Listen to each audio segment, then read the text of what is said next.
Selamat pagi semuanya, selamat siang. Selamat pagi apa selamat siang ya, sama aja. Tapi sebelum kita mulai lebih jauh, bisa kasih salam depan belakang kiri kanan, katakan Tuhan Yesus baik. Amin, amin, amin, amin, amin, amin. Tuhan Yesus baik dalam hidup kita. Oke. Buat teman-teman yang siap dengar firman Tuhan, katakan bersama-sama yes. Sekali lagi bilang yes.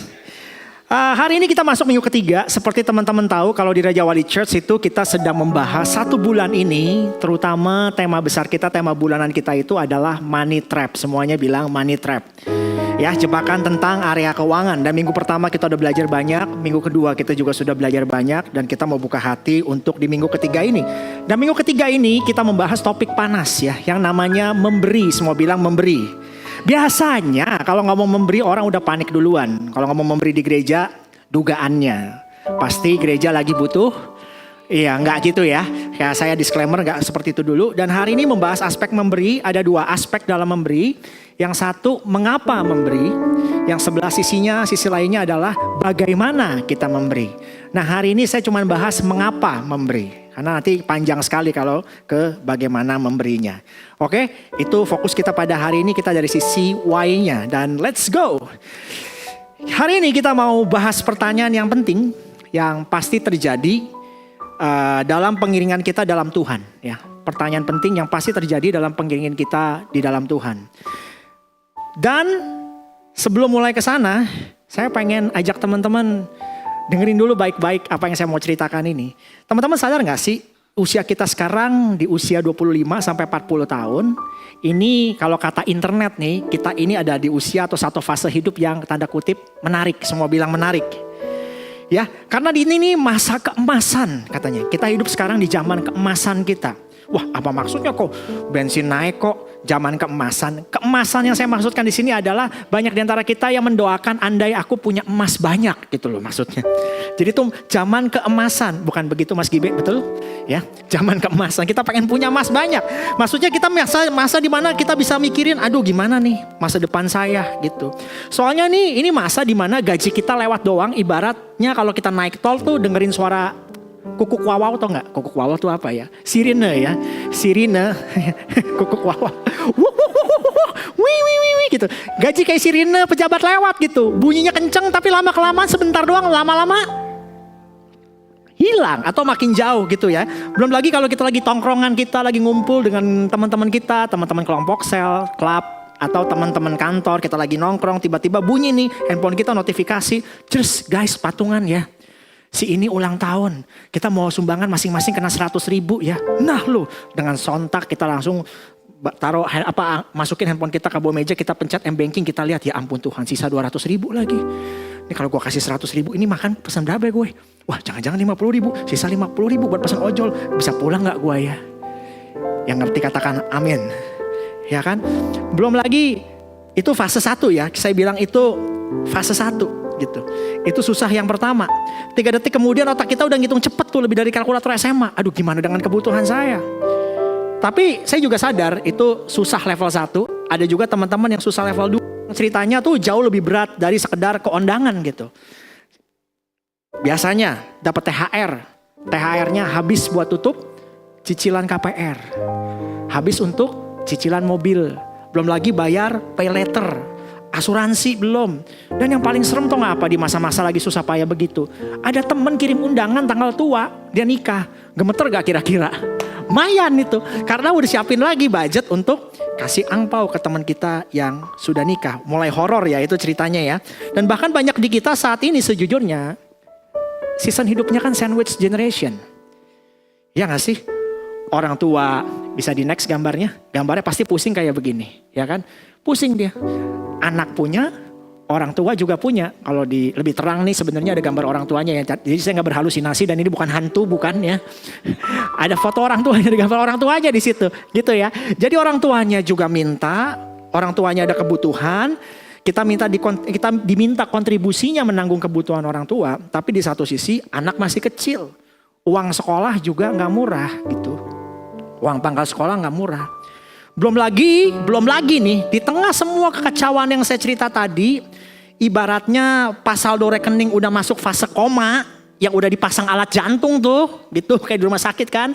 Tiba-tiba Datang ke gereja, kita pengen cari ketenangan menyembah Tuhan. Tiba-tiba di layar gereja QRIS muncul, buak gitu. Di sini enggak ya. Muncul jebret, QRIS persembahan gede banget. Belum lagi dikotbahin lagi. Kalau kamu tidak memberi untuk Tuhan, saudara, bagian Tuhan adalah memberikan pagar perlindungan. Kalau kamu tidak memberi, maka pagar perlindungan itu akan diangkat daripadamu. Musibah, belalang pelahap, belalang tempur datang dalam hidupmu.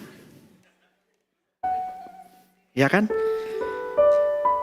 Aduh, 2 level ya, susah yang berbeda. Nanti kita coba bedah itu dalam-dalam. Tapi pertanyaan saya tadi saya bilang tetap sama. Pertanyaan yang mungkin udah lama ada di dalam hati dan kepala kita, udah bersarang lama. Dan jarang ditanyain keras-keras, yang menjadi judul kita pada pagi hari ini. Next pertanyaannya adalah ini nih. Ya. Kalau kondisiku lagi susah, apa aku tetap harus memberi? Itu yang kita mau coba tackle isunya pada hari ini. Gitu ya. Sebelum masuk lebih jauh, kita mau berdoa sekali lagi di dalam Tuhan. Amin. Tuhan, terima kasih buat hari ini. Kami mau buka hati kami untuk belajar firman Tuhan. Tuhan campur tangan agar apa yang disampaikan tepat sasaran dan jadi berkat buat kami semua. Urapi hamba-Mu, juga urapi semua teman-teman di tempat ini untuk mendengarkan firman Tuhan. Dalam nama Tuhan Yesus kami berdoa. Haleluya. Amin. Amin. Amin. Ini minggu ketiga kita belajar money trap. Dan in my assumption gitu ya, mungkin ini yang paling sensitif. Ini yang paling personal dari seluruh seri ini. Satu kalimat dulu supaya gak ada salah paham sepanjang khotbah ini. Bisa ditampilkan di depan. Memberi itu bukan cuma soal uang. Setuju? Memberi itu bukan cuma soal uang. Tapi prinsipnya saya ajak tahu saudara berpikir lebih dalam. Ini memberi itu bukan soal uang. Tapi memberi itu soal penyerahan diri. Semua bilang penyerahan diri. Nanti kita get into it. Apa maksudnya penyerahan diri? Tapi waktu kita, perhatian kita, tenaga kita, dan ya juga sumber daya kita termasuk uang. Uang itu cuma salah satu bentuknya yang paling kelihatan. Bukan satu-satunya bentuk, itu maksud saya. Salah satu bentuknya, tapi bukan satu-satunya bentuk. Gitu ya. Dan hari ini kita mau jujur dulu. Jadi diri kita sendiri hari ini. Pertanyaannya kan kalau kondisi susah, apakah kita harus memberi? Kalau kondisi susah, apakah kita harus memberi? Jadi pertanyaan pentingnya untuk kita coba lebih dalamin pada hari ini, susahmu itu sebenarnya yang mana? Apa maksud susah kita itu? Kalau kita lagi mikirin pertanyaan tadi, biar saya tebak alasan di belakangnya. Pertanyaan ini jadi penting. Alasannya kan kayak begini nih, kenapa kata susah itu penting? Karena kita punya konsep, aku belum mampu. Nanti kalau aku sudah mampu baru aku beri. Jadi memberi hanya bisa terjadi kalau saya sudah punya standar mampu. Itu yang banyak beredar di luar sana yang mungkin kedengarannya bijaksana, kedengarannya kayak orang yang tahu diri. Tapi ada satu pertanyaan yang saya rasa jarang kita ajukan ke logika ini. Mampu itu quote unquote. Yang nentuin ukurannya siapa? Sebelum kita jawab itu, kita perlu samain bahasa dulu. Karena tadi saya bilang kata susah ini sebenarnya kita pakai buat 3 kondisi. Yang pertama, susah pertama adalah yang namanya susah quote unquote alokasi. Uangnya sebenarnya ada, cuma lari ke tempat yang salah duluan. Sebelum sempat dipikirin buat hal yang lain, ini yang paling umum dikerjakan banyak orang, ditaruh di tempat yang sebelum dipikirin memberi, ditaruh di tempat yang salah duluan. Dan ini kita paling jarang ngaku. Gitu ya. Yang kedua adalah susah margin. Penghasilannya udah dikelola cukup wajar, tapi memang tipis sih. Sering pas-pasan, kadang minus dikit kalau ada kejadian mendadak. Yang ketiga, susah yang lebih parah lagi, yang ini beneran terjadi, susah survival namanya. Ini di bawah garis bener-bener. Makan hari ini aja belum pasti, bahkan ngutang gitu. Ketiganya nyata. Tapi siang ini kalau kita boleh jujur teman-teman semuanya ya. Sebagian besar dari kita yang duduk di ruangan ini saya menduga kemungkinan besar sih fasenya mungkin susah alokasi atau susah margin. Bukan susah survival. Bukan berarti saya ngomong begini susahnya nggak real. Tapi penting buat kita tahu nih kita ada di jenis mana. Itu. Sebelum kata susah dipakai jadi alasan permanen untuk kita nggak pernah mulai untuk hidup yang generous atau hidup yang memberi. Oke, kita coba bedah susah masing-masing di sini ya. Saya boleh minta tas saya? Ya, kita bedah dikit-dikit di sini. Susah alokasi ini karena ini yang paling nyamar jadi bahasanya aku belum mampu. Saya boleh minta Yuli maju satu ya sebagai perwakilan wanita. Dan juga Jojo boleh maju ya sebagai perwakilan pria. Berdiri di sini Ya, Jojo sebelah kanan, Yuli sebelah kiri. Ya, ini untuk menggambarkan susah alokasi yang sering terjadi dalam kehidupan kita ya. Karena Yuli wajahnya begitu lugu, Jojo sebelah sini. Yuli pegang amplop yang namanya kebutuhan, ya. Sama Yuli pegang amplop itu ini bucket list ya. Dikasih tunjuk teman-temannya, tidak ada rekayasa di antara kita ya. Kalau Jojo pegang amplopnya barang-barang asik dan ini liburan asik dan barang-barang asik. Barang-barang asik sebelah sono, liburan asik sebelah kiri. Menggambarkannya, misalkan kita itu punya penghasilan 100 teman-teman ya, ini menggambarkan uang gitu ya. Biasanya yang namanya susah alokasi itu adalah pada waktu kita punya 100 seperti begini nih, oke? Biasanya kita taruh di sini, kira-kira teman-teman mau taruh berapa di barang-barang asik kira-kira? Kalau teman-teman punya uang 100 misalkan.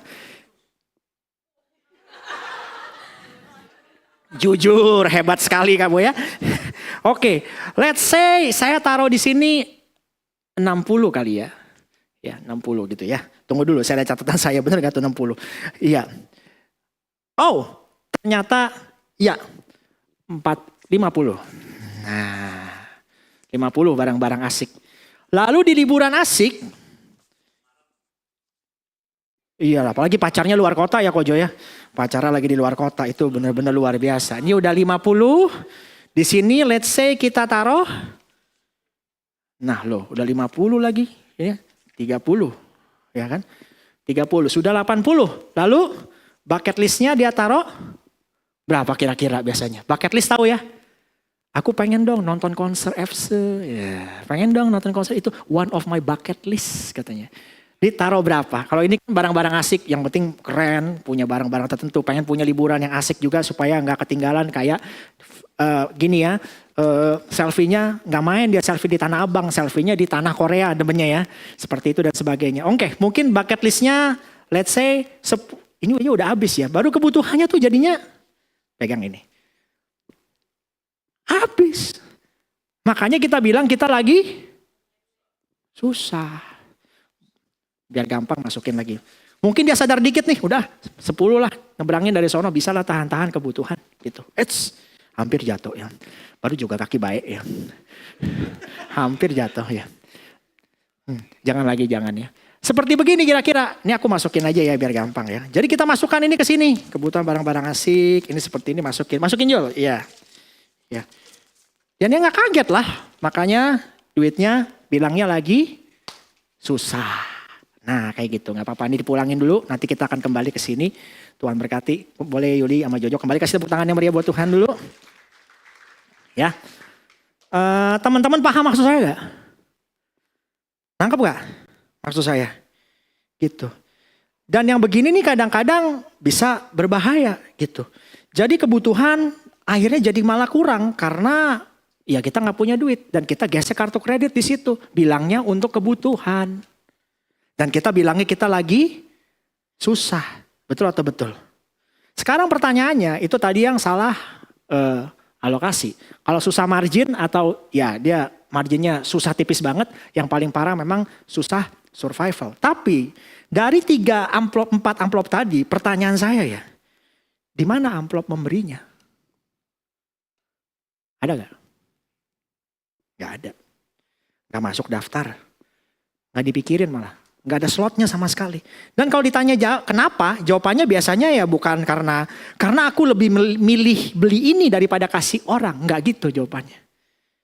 Jawabannya lebih enak. Kan keluarga perlu diutamakan. Ya gak sih? Ya gak sih? Keluarga siapa? Keluarga saya. Ya kan keluarga yang harus diutamain dulu. Kan kebutuhan saya harus diutamain dulu dan lain-lainnya. Kedengarannya oke dan kedengarannya mulia. Teman-teman jangan salah nangkep ya. Saya bukan bilang keluarga itu gak penting. Nanti kita bahas ke sana. Dan Alkitab jelas banget soal tanggung jawab sama keluarga. Kita akan bahas ke sana. Tapi coba jujur bentar deh. Dari 100 tadi, berapa yang sebenarnya betul-betul untuk kebutuhan keluarga kita? Dan berapa yang sebenarnya buat yang lain? Dan seringkali kata keluarga sering dipakai bukan sebagai alasan asli, tapi cuma sebagai tameng.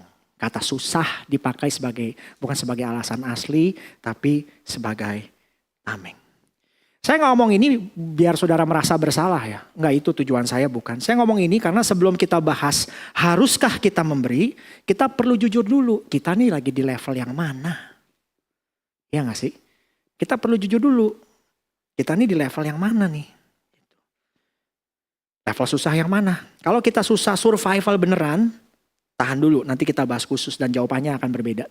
Ya teman-teman ya. Tapi kalau kita kayak kebanyakan orang, lagi di susah alokasi atau susah margin bahkan, maka pertanyaan sebenarnya bukan apa kita mampu memberi. Pertanyaan sebenarnya adalah kenapa kotak memberi itu gak pernah ada di daftar awal. Tiba-tiba jadi sepi ngomongin ini. Kenapa amplop memberi itu kok nggak ada di daftar awal? Oke, sekarang kita ngomongin memberi, ada jebakan berpikir. Kita ngomong konsepnya ya, susahnya dulu. Sekarang saya masuk yang kedua sekarang. Konsep berpikir kita juga. Ya. Alkitab punya satu kalimat yang sering kita baca, adanya di sini, Roma 12 ayat 2, bunyinya demikian.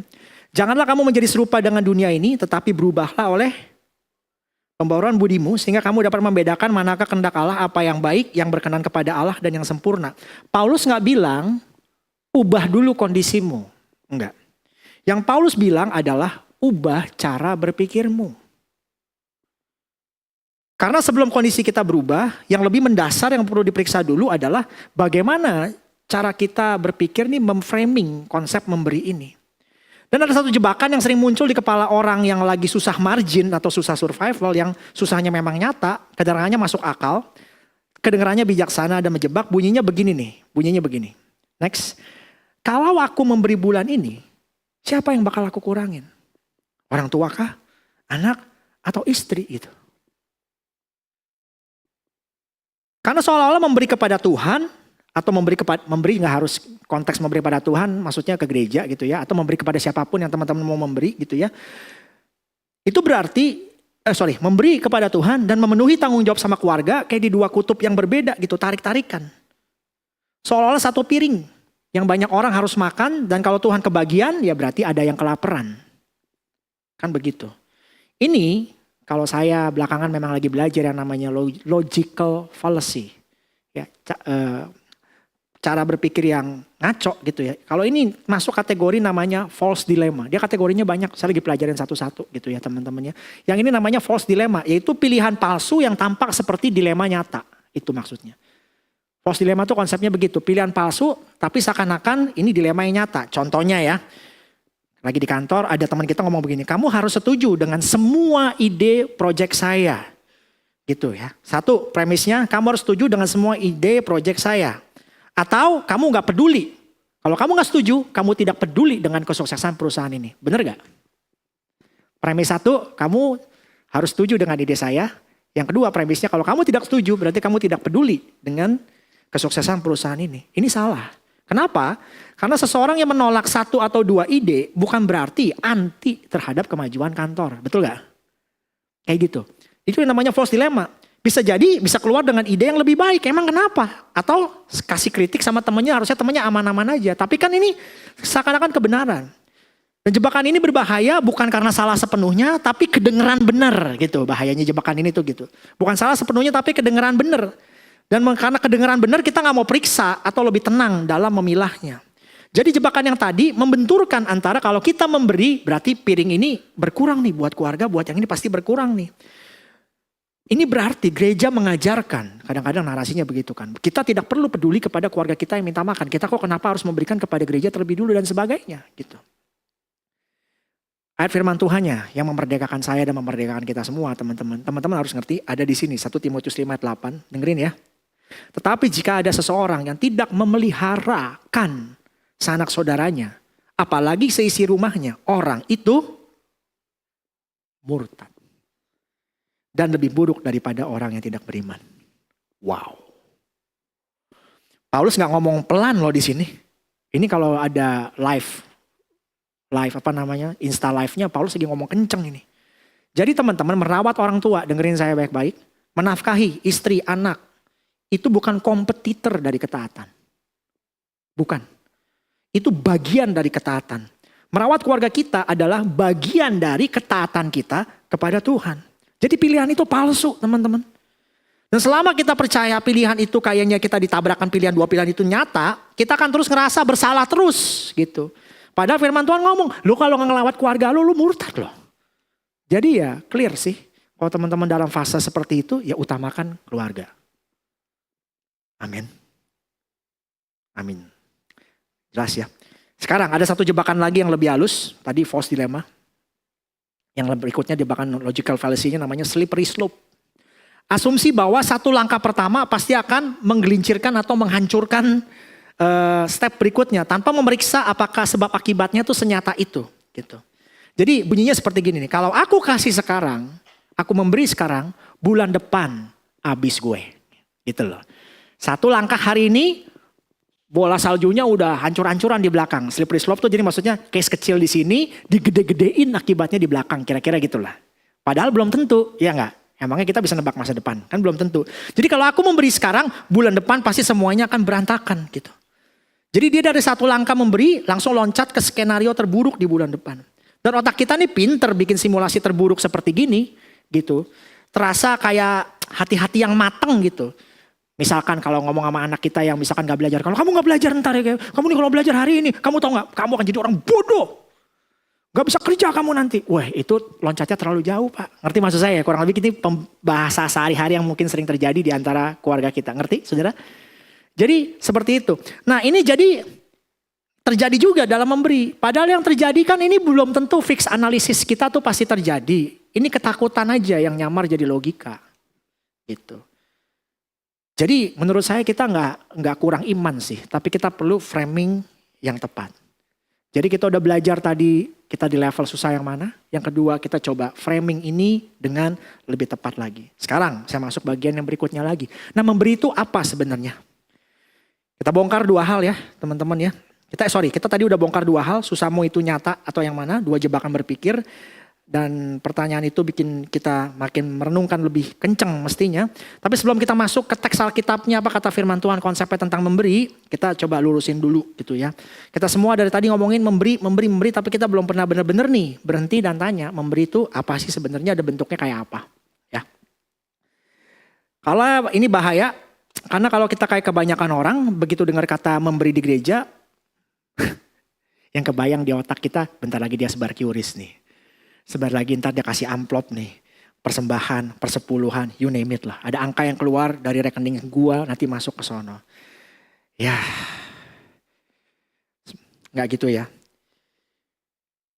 Ini lebih serius lagi. Dan kalau kita lihat konsep di Alkitab memberi dalam bentuk uang itu kecil sekali dibanding dengan yang lainnya. Mari kita buka ayat Alkitab kita sekarang untuk kita bisa ngerti ini semua. 2 Korintus 8 ayat 5 bunyinya demikian. Kita mau kenalan dengan satu jemaat namanya Jemaat Makedonia. Yang Alkitab sebut begini, di 2 Korintus 8 ayat 5 ayatnya indah sekali. Mereka memberikan lebih banyak daripada yang kami harapkan. Ini indah banget ayatnya, betul ya. Mereka memberikan lebih banyak daripada yang kami harapkan. Mereka memberikan diri mereka pertama-tama kepada Allah. Kemudian oleh karena kehendak Allah juga kepada kami. Perhatiin urutannya. Bukan mereka memberikan uang mereka dulu. Tapi pertama-tama mereka memberikan diri kepada Allah. Sampai sini ngerti gak? Jadi uang itu hasil. Bukan akar. Hasil bukan akar. Akarnya adalah di sini yang saya ngomong tadi. Makanya memberi itu adalah akarnya penyerahan diri. Kepada Allah dulu. Uang itu buah atau hasilnya. Dan bentuknya tuh bisa macam-macam. Misalkan waktu yang kita kasih ke orang yang butuh teman ngobrol. Itu juga penting loh. Karena hari-hari ini gini kan kalau ada teman-teman yang mungkin lagi dalam kegalauan hati. Kan perlu ngobrol ya. Betul gak sih? Itu juga memberi. Gitu. Tenaga. Misalkan teman ada pindahan gitu ya. Itu juga memberi. Perhatian. Sekedar telepon ke orang tua yang mungkin gak pernah kita teleponin nanya, papa apa kabar? Mama apa kabar? Gimana di sana? Itu juga memberi. Bukan cuma transfer bulanan selesai. Kan gak gitu.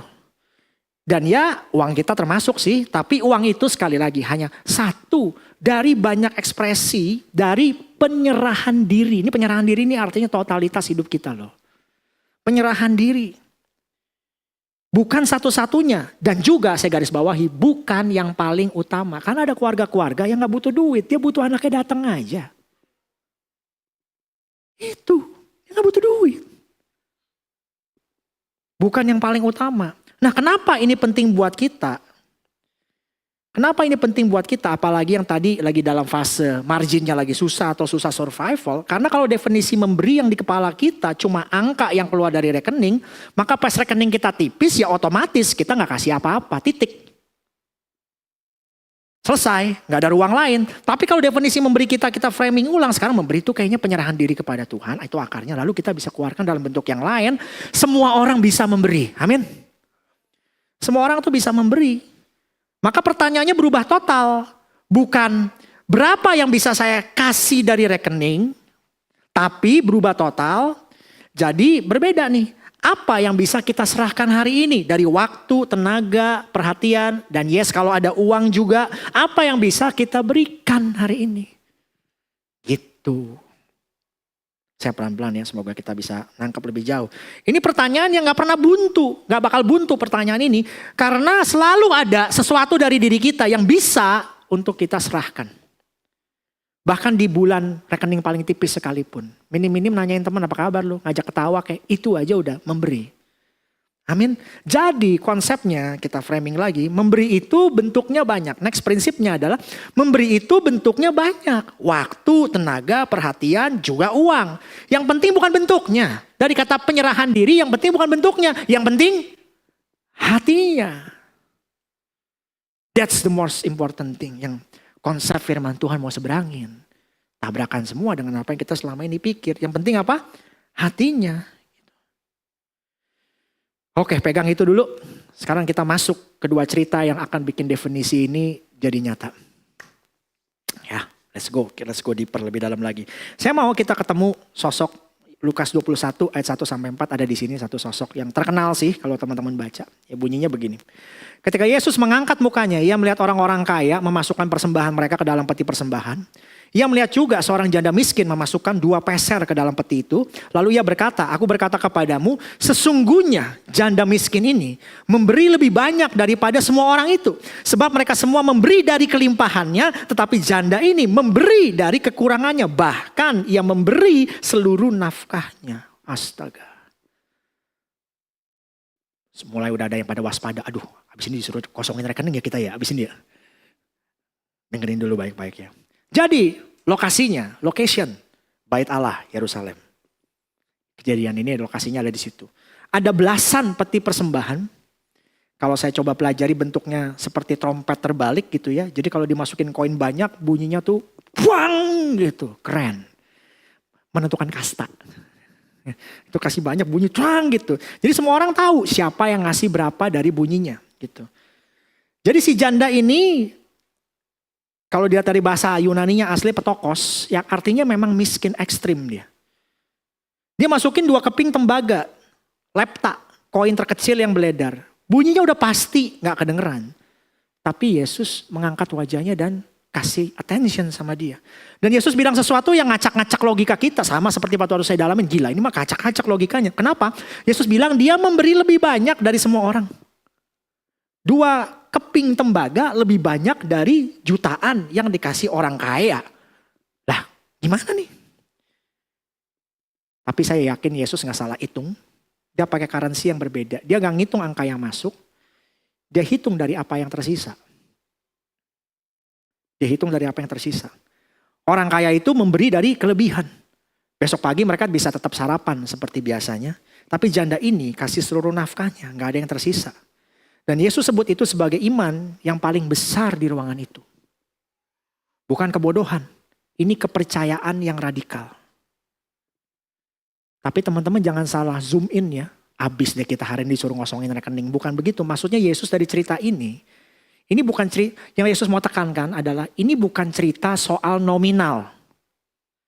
Ini cerita soal siapa yang memimpin pada waktu kita mengambil keputusan untuk memberi. Itu goalnya. Ini bukan soal nominal, tapi siapa yang memimpin keputusan pada waktu kita mau memberi. Janda ini dan kita yang lagi susah margin atau susah survival, sebenarnya ini titik yang sama. Kondisinya gak memungkinkan, bedanya janda itu gak jadiin kondisinya sebagai pemimpin keputusannya. Yang jadi pemimpin dalam keputusannya adalah siapa yang dia percaya. Tough ya. Jadi pertanyaannya buat kita hari ini adalah siapa yang memimpin keputusanmu? Apakah itu kondisimu atau siapa yang kau percaya? Siapa yang memimpin keputusanmu? Kondisimu atau siapa yang kau percaya? Kisah janda 1:4. Yang kedua, kita lanjut. Tadi kita udah baca mengenai jemaat Makedonia, ya. Janda tadi satu orang, satu momen. Sekarang kita akan lihat kembali satu komunitas yang tadi kita baca. Jemaat Makedonia. Dikatakan mereka memberi lebih banyak dari yang kami harapkan. Wow, pasti jemaatnya jemaat-jemaat kaya gitu ya. Tapi yuk kita lihat konteksnya. Ternyata konteksnya pada waktu mereka memberi lebih banyak dari yang diharapkan itu. 2 Korintus 8 ayat 1-2 bunyinya demikian. Saudara-saudara, kata Paulus, kami hendak memberitahukan kepada kamu tentang kasih karunia yang dianugerahkan kepada jemaat-jemaat di Makedonia. Selagi dicobai dengan berat dalam berbagai penderitaan, sukacita mereka meluap. Dan meskipun mereka sangat miskin, namun mereka kaya dalam kemurahan. Yang berarti jemaat ini yang memberi dengan begitu luar biasa di luar kebutuhannya Paulus gitu ya kan. Konteksnya adalah Paulus ini sebenarnya menulis surat Korintus lagi bercerita tentang keadaan jemaat di Yerusalem yang lagi kelaparan. Dan contoh yang diambil adalah jemaat Makedonia. Kira-kira gitu konteksnya. Jadi mereka memberi dalam penderitaan yang masih berlangsung. Lagi berlangsung penderitaan mereka itu loh. Bukan satu keputusan sesaat. Bukan. Gitu ya. Oke, kita cek kalimat itu dengan pelan-pelan. Mereka dicobai dengan berat dalam berbagai penderitaan. Sangat miskin juga ada di ayat yang sama. Tapi juga ada kata sukacita mereka meluap dan kaya dalam kemurahan. Jadi mereka memberi bukan dari setelah penderitaannya berlalu kali ini. Mereka memberi. Mereka memberi di tengah-tengah penderitaannya. Bukan karena kondisi mereka baik, justru karena kondisi mereka sangat buruk. Tapi mereka tahu siapa yang baik. Mereka punya alasan yang paling valid atau skip deh, memberi nanti aja deh. Semua orang juga maklum kali. Kalau mereka bilang, aduh kita kan lagi susah, lagi dipersekusi, kita benar-benar miskin, kita skip dulu deh. Aman sebenarnya. Tapi perhatikan ya, ada satu pola yang menarik di Alkitab di 2 Korintus 8 ayat 3-5 bunyinya begini. Tapi yang terjadi malah sebaliknya katanya. Aku bersaksi kata Paulus bahwa mereka telah memberikan menurut kemampuan mereka, bahkan melampaui kemampuan mereka. Yang ayat 4-nya lebih seru lagi, dengan kerelaan sendiri mereka meminta dan mendesak lagi. Minta dan mendesak lagi. Supaya mereka juga beroleh kasih karunia untuk mengambil bagian dalam pelayanan orang-orang kudus.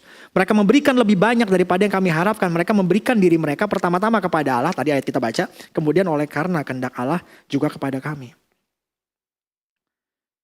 Di sini Paulus kasih satu keterangan. Di ayat yang kita baca kalau kita pasti peka tadi. Di tengah-tengah kesusahan mereka memberi malah melampaui kemampuan mereka. Jujur waktu saya baca pun saya shock. Melampaui. Langsung saya coba buka berbagai sumber. Apa maksudnya melampaui ini? Otak saya juga sama kayak saudara lo melampaui. Orang yang melampaui gimana memberinya gitu ya. Kita mau coba lihat teman-teman ya. Ini karena sering disalahpahamin. Kedengarannya kayak memberi dari minus nih berarti nih.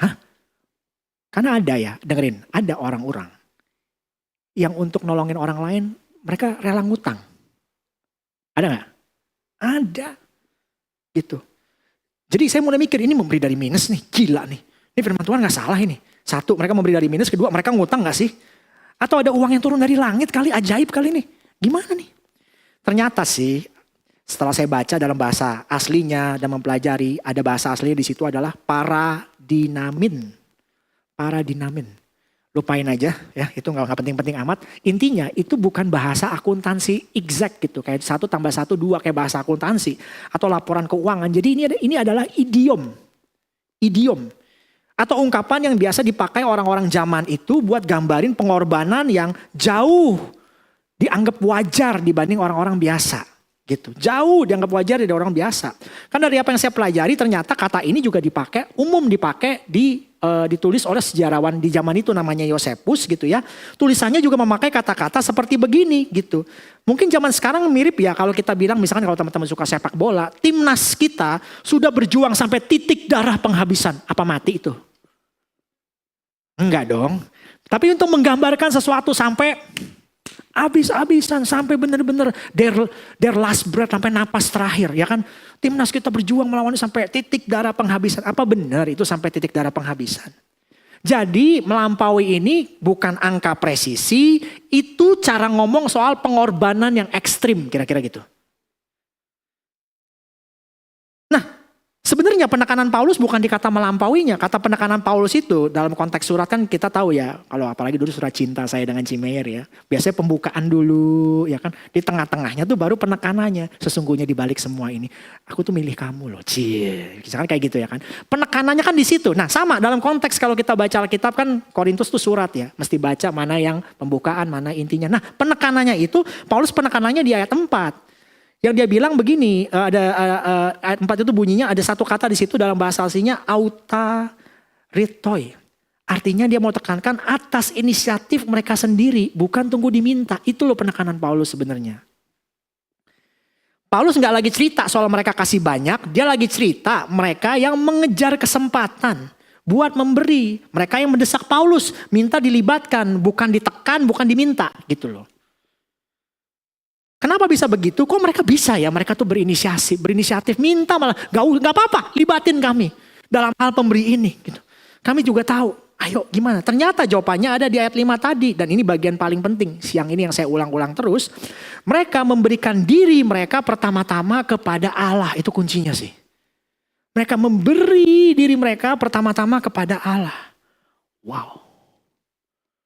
Makin direnungin makin seru gitu. Karena analoginya begini. Bayangin ya. Di sini beberapa di antara kita punya anak. Saya juga punya anak. Bayangin. Anak yang kecil. Yang percaya penuh sama orang tuanya. Betul gak sih? Anak yang kecil yang percaya penuh sama orang tuanya. Dia tahu.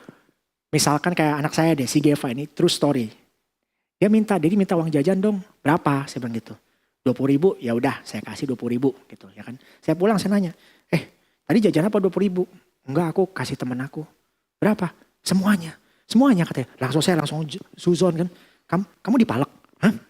Siapa yang malak kamu? Ngomong sama mami. Enggak gitu dong, ya kan? Ya kan? Kamu dipalak, kenapa kamu kasih semua? Kasihan dia tadi kelupaan bawa kotak makan, aku beliin dia pop mie, kata beliin ini. Kamu sendiri makan apa? Enggak. Gitu. Pasti maunya begitu dong. Dia sendiri enggak ternyata. Tapi satu sisi saya maksudnya melihat, lah kenapa anak saya memberi melampaui kemampuannya? Karena dia tahu, dia percaya pada orang tuanya besok juga masih makan dia. Benar gak sih? Memberikan diri mereka, makanya ini saya pikir memberikan diri mereka pertama-tama kepada Allah dulu. Mempercayai Allah dulu. Baru buahnya itu bisa keluar. Mereka yakin dijamin oleh Allah, semua kebutuhan dasarnya aman. Jadi anak itu jadi berani kasih uang jajannya ke teman yang lagi susah. Percaya penuh ke orang tuanya. Jadi uang di tangannya bukan sesuatu yang dia pegang erat-erat, bukan. Dan itu yang terjadi di Makedonia. Penyerahan diri itu terjadi duluan, itu akarnya. Uang yang keluar itu cuma konsekuensi, bukan tujuan mereka. Mereka gak fokus berapa yang harus saya kasih. Mereka udah lebih dulu nyerahin seluruh hidup mereka kepada Allah. Kayaknya orang yang punya konsep seperti gini, ngerti, menyerahkan seluruh hidupnya kepada Allah. Memberi itu adalah buah, gak usah disuruh-suruh, inisiatif.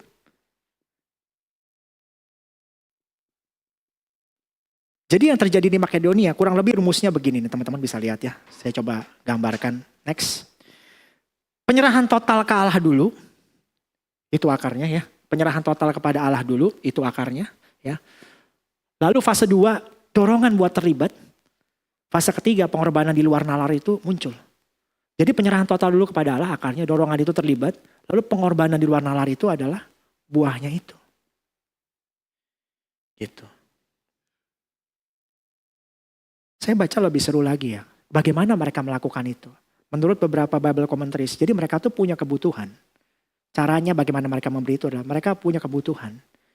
Mereka kurangin kebutuhan mereka diirit-irit demi bisa menolong orang lain. Begitu. Bukannya ini uang di luar nalar. Enggak, ternyata let's say kalau kayak tadi saya nih.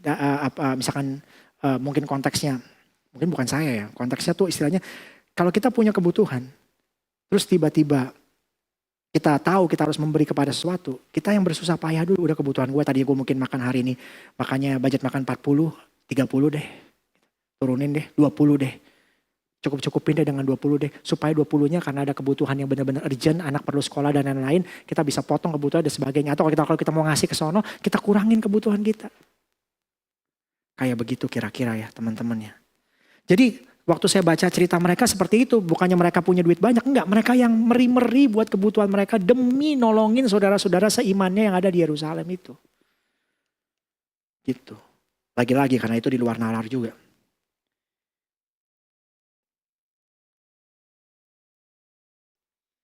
Puji Tuhan, berita baik buat kita yang dengar. Paulus ngomong ini bukan soal hitungan presisi yang harus ditiru. Menarik ya. Itu bahasa untuk menjelaskan bahwa orang yang udah menyerahkan dirinya ke dalam Allah, inisiatif untuk memberi itu pasti menjadi buah. Kira-kira itu tujuan Paulus. Dia tulis juga kok, ini bukan presisi untuk ditiru, dia tulis juga loh teman-teman. Dan saya mau tegaskan di sini teman-teman ya, supaya teman-teman gak salah nangkap, apalagi dipotong-potong nanti ini khotbah, dengerin baik-baik. Apa yang saya ngomong tadi bukan rumus wajib. Bukan. Ini bukan berarti kita harus kasih sampai minus, sampai keluarga kelaparan, biar kelihatan rohani gitu kayak mereka. Itu salah baca total gitu, enggak begitu. Intinya saya mau Raja Wali Church nangkep, penyerahan diri itu akar, udah itu aja. Inisiatif itu, memberi itu adalah buah. Pengorbanan yang sampai sebegitunya itu cuma kelihatan dari luar itu sebenarnya terjadi dimulai dari akarnya dulu. Mereka udah lebih dulu percaya, makanya mereka berani kasih. Jadi prinsipnya berarti kita nangkep teman-teman, prinsip gedenya nih begini. Kemurahan hati bukan buah dari kelimpahan, itu buah dari kepercayaan. Amin. Kalau teman-teman mau jadi orang yang murah hati, ternyata prinsip murah hati kalau kita udah belajar tadi tuh si janda dan si jemaat Makedonia, prinsipnya berarti kemurahan hati bukan buah dari kelimpahan, tapi buah dari kepercayaan. Jadi nggak nungguin teman-teman berlimpah dulu, gitu maksudnya. Tapi karena teman-teman percaya pada Tuhan. Nah sekarang saya mau ajak kita mundur sebentar di sisa waktu kurang lebih beberapa 5 menit ini. Ke satu prinsip dasar yang sebenarnya udah mengalir dari tadi saya ngomong ini. Tapi saya mau framing ini karena ini cukup penting. Dari awal khotbah kita udah framing ini semua. Tapi belum kita tekankan. Nah sekarang ini yang saya mau ngomong. Bisa di next aja. Teman-teman kalau Alkitab ngomongin duit. Alkitab gak pernah memperlakukan uang itu sebagai soal ekonomi. Enggak. Alkitab itu memperlakukan soal uang sebagai soal hati. Makanya ada satu ayat yang kita tahu. Cinta uang adalah akar dari segala kejahatan. Alkitab nggak ngomongin ekonomi kalau soal uang. Tapi Alkitab lagi ngomongin soal hati. Ini beda jauh. Karena kalau soal ekonomi itu soal banyak dikit. Untung rugi. Cukup nggak cukup. Soal hati itu soal siapa yang ada di pusat. Ya nggak? Dan ke arah mana? Kalau kita punya uang semuanya mengalir. Gitu. Ekonomi tanya, berapa banyak yang saya harus punya? Kalau kata Alkitab, siapa yang saya percaya yang pegang hidup saya? Karena kadang-kadang kita mempercayai keamanan kita, kehebatan kita berdasarkan berapa banyak yang saya punya itu. Tapi di dalam Tuhan tidak. Siapa yang saya percaya yang pegang hidup saya? Kalau ekonomi tanya, gimana ya caranya supaya saya nggak kekurangan? Kalau firman Tuhan atau hati tanyanya, gimana ya dari hidup saya mengalir keluar. Bukan numpuk ke dalam. Konsep Alkitab itu numpuk banyak atau serakah itu bodoh kata firman Tuhan. Teliti deh. Ada kok itu di Lukas berapa, ada orang yang katanya menumpuk kekayaannya sampai masuk lumbung. Dia udah bilang 7 turunan juga ini gak bakal habis gitu. Tuhan bilang bodoh dia. Karena prinsipnya saudara kalau kita ngerti konsep firman Tuhan, kita ngerti ini adalah next berikutnya. Bunyinya adalah seperti gini. Prosperity will not find its purpose if you are not a generous person. Amin. Jadi kalau kita makmur gak bakal ketemu tuh guna kemakmuran yang sejati. Kalau kita gak mau jadi orang-orang yang generous.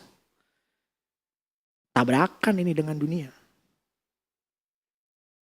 Ekonomi ngitung dari angka di rekening, hati ngitung dari kemana arah hidup ini sebenarnya menuju. Dan dari dua konsep ini, ekonomi dan dari hati, muncullah hal yang sangat populer belakangan ini. Saya minta tambahan waktu kurang lebih 3-4 menit teman-teman ya. Ini soalnya udah mau bunyi nih wackerku. Ya, next berikutnya, financial freedom katanya. Yang diajarkan orang-orang di luar sana. Dibanding, Alkitab gak pernah ngomong financial freedom. Alkitab tuh ngomong financial wisdom. Saya gak bilang jangan, Wah ini benar-benar against the crowd. Tadi dulu, financial freedom yang dimaksudkan berbeda. Kita dalamin dikit ya statement ini ya. Jadi dunia punya satu kompas yang sangat populer, terutama buat usia kita yang namanya financial freedom. Bunyinya kira-kira gini, saya fight habis-habisan dalam hidup supaya suatu hari saya bebas. Gak perlu lagi tukar waktu dan tenaga buat dapat uang. Uang yang kerja buat saya. Bukan saya yang kerja buat uang. Dan kalau itu udah tercapai, saya bisa nikmatin hidup. Kata kuncinya lagi, pensiun dini, liburan setahun penuh tanpa pusing duit masuk terus. Amin. Jangan buru-buru amin. Aman bener ya. Kerannya nyala terus. Kedengarannya enak gak? Enak, freedom. Saya gak lagi bilang ini jahat ya. Saya minta dengerin dulu sampai habis teman-teman. Karena satu pola yang sering terjadi sama orang-orang yang ngejar financial freedom ini, sudah taruh di gambar. Garis finishnya mundur terus. Berapa M buat financial freedom? 100. Begitu dia nyampe 100, naik lagi. Karena lihat temennya, kurang nih. 200 M lah. Naik lagi ntar, kurang nih. 300 M lah. Garis finishnya mundur terus. Kebanyakan sih begitu. Ya gak sih? Gak pernah selesai. Karena ukurannya bukan kebutuhan. Ukurannya perbandingan. Dan metodenya biar goal itu kecapai sama. Biasanya model seorang-orang ini semuanya sama. Bagaimana supaya metode itu tercapai, nyampe angka itu kecapai, simpan sebanyak mungkin. Jangan bagi-bagi sama orang. Menarik gak konsep financial freedom ini? Ditelan bulat-bulat sama orang di luar sana. Tapi saya mau tanya deh, dari konsep yang tadi kita ngomong, siapa yang di pusatnya? Ya saya. Aku, diri sendiri. Nah firman Tuhan punya konteks yang berbeda. Kompas yang berbeda, namanya financial wisdom. Bedanya bukan di soal boleh gak punya aset. Boleh, kalau firman Tuhan mah gak ada salahnya. Boleh gak lagi tukar waktu sama uang? Boleh. Alkitab gak anti gitu-gituan loh. Bedanya ada di sini. Begitu sampai di titik itu, udah nyampe nih financial freedom. Konteks yang benar ya, dia udah punya aset, dia udah gak usah tukar waktu sama uang lagi. Orang ini kalau di dalam Tuhan, dia gak berhenti. Gak stop di situ. Gitu. Financial wisdom itu fight dalam hidup dengan cara yang benar. Dan kalau Tuhan kasih dia sampai di titik yang gak lagi harus tukar waktu, tenaga atau uang. Dia gak terus pakai itu buat dirinya doang. Itu maksud saya. Dia gak stop di dirinya doang. Dia lanjut. Itu cuma checkpoint buat dia aja. Bukan garis finish. Saya pernah dengar kesaksian dari seorang pengusaha yang dia bilang akhirnya gue bisa pensiun dini. Katanya gitu. Semua yang dia kejar udah tercapai. Tapi tahu gak dia bersaksi juga. Gue tapi habis diem aja gitu. Merenung ke gunung aja. Bisa gila loh katanya. Kayak gak ngapa-ngapain, bisa gila gitu. Semuanya cuma jalan-jalan dan sebagainya, udah tercapai. Dia gak ngapa-ngapain lagi, dia gelisah dia bilang. Dia merenung, Tuhan kok gini, aku pikir ini udah titiknya. Sampai dia diingetin Tuhan. Tuhan bilang sama dia, ingat hidup itu bukan tentang kamu. Bukan juga tentang keluargamu doang. Terus dia dalam kesaksiannya dia bilang, sekarang saya mulai usaha lagi Pak. Loh tadinya udah cukup, nah sekarang mulai usaha lagi. Tapi bukan buat saya. Saya lihat banyak orang-orang di sana gak punya lapangan pekerjaan Pak. I'm on a mission sekarang. Saya mesti bikin satu lapangan pekerjaan yang bisa jadi berkat buat orang-orang ini. Nanti bisa punya pekerjaan, banyak keluarga bisa diberkati dan sebagainya. Biar gulungannya ini kebagian ke orang lain. Bukan karena dia belum cukup. Dia udah punya lebih dari cukup. Dia bangun usaha itu sebagai nyerap lapangan pekerjaan. Supaya orang lain juga dapat kesempatan. Saya gak against ya konsep financial freedom yang benar itu. Tapi kalau sampai di titik itu, ini karena ini bukan bicara punya berapa banyak. Ini bicara dari tadi kita ngomong tau gak apa? Arah hati. Ya gak sih? Arah hati dalam parameter yang sehat dan dengan hikmat gitu. Last sebagai penutup teman-teman. Kalau financial freedom yang keliru ya, saya gak bilang financial freedom salah sepenuhnya. Tapi kalau konsep financial freedom itu punya turunan satu aja yang berbahaya teman-teman ya. Terus satu yang berbahaya, turunan financial freedom yang keliru, yang langsung nyambung dari apa yang udah kita bongkar dari awal khotbah tadi. Jadi firman Tuhan bilang, soal uang ini bisa jadi berhala. Teman-teman setuju? Uang bisa jadi berhala, setuju kan? Amin. Tapi ini yang menarik teman-teman. Uang itu berhala, next. Uang itu berhala. Tapi bukan berhala ultimat. Uang itu bukan berhala yang paling dasar. Dia bukan akar masalahnya. Ada berhala lain di belakangnya yang lebih dalam dari uang itu sendiri. Alkitab mencatat ada seorang tokoh di Kisah Para Rasul 8, saya nggak taruh ayatnya ini. Teman-teman bisa baca di rumah, namanya Simon. Dia tuh mempraktekkan kayak supernatural things gitu. Dan pada waktu dia melihat Petrus dan Yohanes bisa dengan kuasa Roh Kudus dengan begitu luar biasa. Dia datang sama murid-murid Yesus, dia bilang apa? Berapa duit harus gue bayar? Biar gue punya kemampuan itu. Dia rela tukar uang supaya dia dapat kemampuan itu. Dia pikir itu bisa dibeli, ditransfer. Supaya dia dapat pengakuan. Setelah ingat amplop tadi yang saya baca. Yang kita pakai buat perumpamaan. Di luar permukaannya bilangnya barang-barang asik dan uang kita taruh di sini. Tapi jangan-jangan di dalamnya uang itu buat serve berhala yang namanya pengakuan. Yang tadi kita bilang liburan asik. Jangan-jangan itu untuk serve satu berhala yang namanya diri sendiri. Gimana yang tadi bucket list, asik-asik itu sebenarnya lagi serve satu berhala yang namanya kesenangan. Di luar kan ini kelihatannya. Kita nggak mau akuin aja. Tapi ada berhala di sini yang lebih dalam dibanding itu.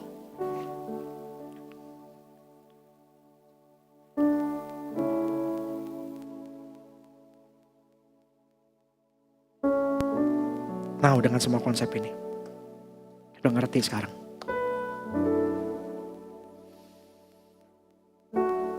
Financial wisdom, financial freedom. Tetap ada pertanyaan sentral yang kita perlu jawab. Tapi kalau kita ngerti konsep ini, pada saat muncul pertanyaan gini, next cepat aja.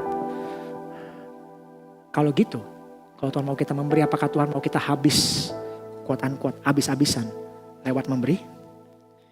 Jawabannya tegas tidak. Tuhan gak pernah manggil kita kasih bantuan orang lain, tapi membuat keluarga kita hancur atas nama kemurahan hati. Enggak. Di 2 Korintus 8 ayat 12-13 ayatnya secara cepat aja. Sebab jika kamu rela untuk memberi, maka pemberianmu akan diterima. Kalau pemberianmu itu berdasarkan apa yang ada padamu, bukan berdasarkan apa yang tidak ada padamu. Keren firman Tuhan itu. Dijawab sama dia. Saya juga mikir gitu kan. Loh berarti habis. Bukan. Pemberianmu diterima berdasarkan apa yang ada padamu, bukan yang tidak ada padamu. Jadi jangan ngutang. Karena kadang-kadang demi berhala pengakuan, ada orang-orang yang rela ngutang supaya dia kelihatan keren, suka nolongin orang. Ini berhalanya, ini kan perlu mati dalam hidup kita. Iya gak sih?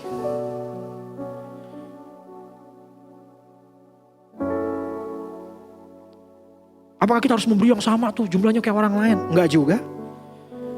Yang kamu mampu aja. Semua orang kan punya titik start beda-beda. Yang dia mampu aja. Sesuai kemampuan. Jadi dalam firman Tuhan memberi dengan sukacita tuh bukan kesamarataan. Enggak. Tapi sesuai kemampuan. Amin. Bukan berarti aku harus ngasih sampai lewat batas. Bukan. Itu salah nangkep teman-teman. Yang Tuhan relat kerelaan hati yang proporsional loh. Yang dia tantang bukan hancurkan diri sampai habis. Yang dia tantang adalah ini nih, next nih. Prinsipnya adalah jangan biarkan ketakutan jadi alasan permanen buat kita nutup hati memberi. Itu yang dia challenge. Pasti muncul pertanyaan kedua habis itu kan. Oke, 1 itu 2. Emang gue gak boleh nikmatin hasil kerja gue? Emang gak boleh saya menikmati? Boleh. Tapi terukur. Amin. Aminnya tiba-tiba kecil lagi. Boleh. Alkitab gak anti kesenangan. 2 minggu lalu saya ngomong kok di sini ada ayatnya kan. Boleh. Firman Tuhan bilang sukacita terbesar adalah menikmati hasil pekerjaan kita. Boleh. Boleh banget. Gitu. Tapi teman-teman tahu gak? Prinsipnya kan begini. Next. Hidup yang sehat adalah hidup yang bisa menikmati dan juga prinsipnya memberi bukan hanya tindak ngasih orang lain sebenarnya sih. Kenapa Tuhan pengen kita memberi teman-teman? Bukan cuma sekedar kita jadi berkat buat orang lain. Tapi juga sebenarnya Tuhan pengen memberi kasih kepada diri kita sendiri. Karena tindakan memberi, membantu, mengikis berhala-berhala ini di hati kita. Amin. Itu aja khotbah hari ini. Khotbah ini dari awal sebenarnya bukan soal ekonomi sih. Nah, saya udah kasih disclaimer, gereja ini bukan lagi butuh uang, bukan. Tapi kayaknya kalau kita punya tema faithful, impactful, kita mau ada transformasi hidup di tempat ini. Transformasi soal duit adalah bagiannya, dan kayak saya rasa saya harus dan perlu ngomongin ini. Jadi pertanyaannya bukan lagi berapa banyak yang saya harus kasih. Pertanyaannya adalah, amplop yang saya pegang ini kalau dibuka isinya apa? Jangan-jangan ini isinya. Ini yang kita bahas dari tadi sebenarnya. Jadi pertanyaan yang lebih serunya adalah bukan apakah kondisiku udah cukup baik buat memberi. Karena itu nunggu sesuatu di luar diri kita. Nggak akan kita udah ngerti ya. Jadi pertanyaannya adalah ini loh. Apakah hati kita udah cukup percaya untuk jadi orang yang generous?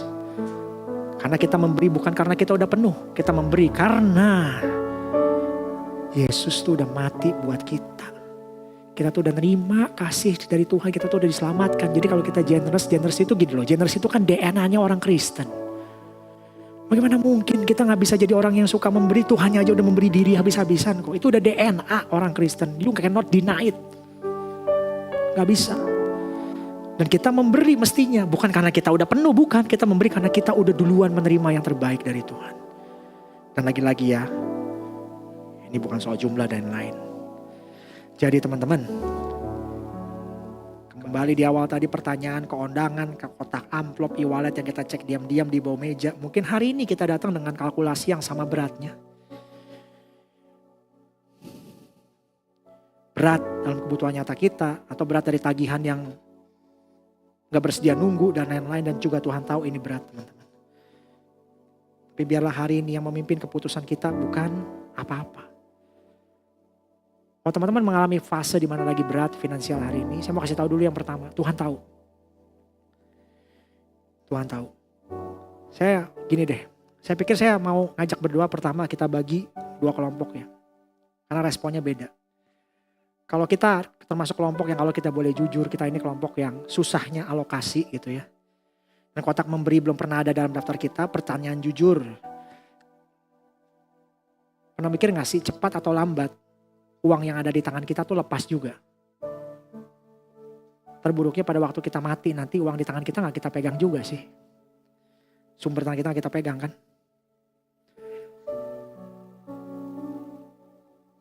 Pertanyaannya bukan apakah kita gak kehilangan kendali.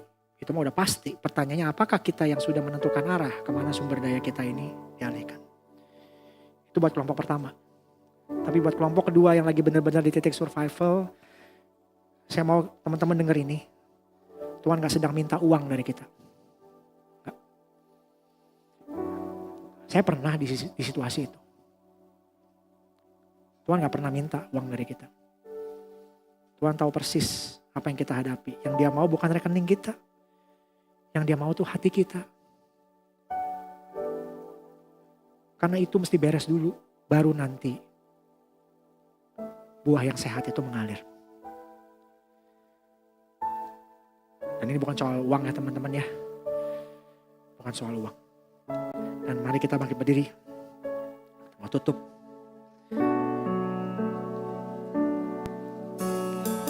Buat lagi teman-teman yang lagi di titik paling berat hari ini. Atau gak punya apa-apa hari ini. Tuhan tahu. Tapi juga teman-teman harus membuka hati untuk bisa hadir buat orang lain. Dengan apa yang teman-teman bisa lakukan.